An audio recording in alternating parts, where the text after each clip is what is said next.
ആദിത്യധർ സംവിധാനം ചെയ്ത spy thriller ചിത്രം ദുരന്തർ 2 ആഗോള ബോക്സ് ഓഫീസിൽ ചരിത്രം കുറിച്ചുകൊണ്ട് കുതിപ്പ് തുടരുന്നു. റിലീസ് ചെയ്ത് 7 ദിവസങ്ങൾക്കുള്ളിൽ ചിത്രം 1000 കോടി രൂപയിലേറെ കളക്ഷൻ നേടി.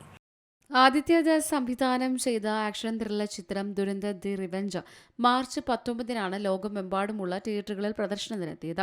ഹിന്ദി, തെലുങ്ക്, തമിഴ്, കന്നഡ, മലയാളം തുടങ്ങിയ ഭാഷകളിലാണ് ചിത്രം പുറത്തിറങ്ങിയത്. രൺവീർ സിംഗിന് പുറമെ സാറ അർജുൻ, സഞ്ജയ് ദത്ത്, മാധവൻ, അർജുൻ രാംപാൽ എന്നിവർ ദുരന്തറിൽ പ്രധാന കഥാപാത്രങ്ങളെ അവതരിപ്പിക്കുന്നു. ആദിത്യധർ സംവിധാനം ചെയ്ത ദുരന്തറിന്റെ ആദ്യ ഭാഗം ഡിസംബർ 5 തിയേറ്ററുകളിലെത്തിയത്. പാകിസ്ഥാനിലെ ഓപ്പറേഷൻ ലിയാരിയും ഇന്ത്യൻ ഇന്റലിജൻസിന്റെ പങ്കാളിത്തവും സംബന്ധിച്ച സംഭവങ്ങളെയാണ് സിനിമയ്ക്ക് പ്രചോദനമായത്. ജ്യോതി ദേശ്പാണ്ഡെയുടെ ജിയോ സ്റ്റുഡിയോസും ആദിത്യ ലോകേഷ് ധറിന്റെ B62 സ്റ്റുഡിയോസും ചേർന്നാണ് ചിത്രം നിർമ്മിച്ചത്. മേക്കിംഗ്, തിരക്കഥ, കാസ്റ്റിംഗ്, ഛായാഗ്രഹണം, editing, BGM, VFX, violence, action എന്നീ മേഖലകളിലെല്ലാം ആദ്യ ഭാഗത്തെ മറികടക്കുന്നതാണ് സീക്വൽ.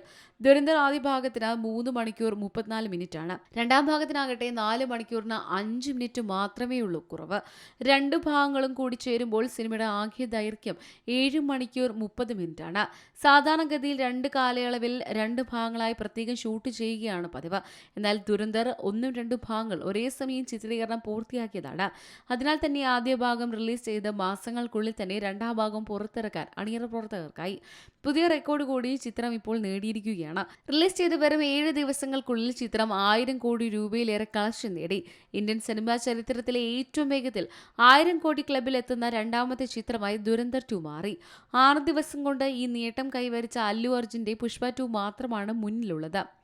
Entertainment desk, സിമലയാളം news.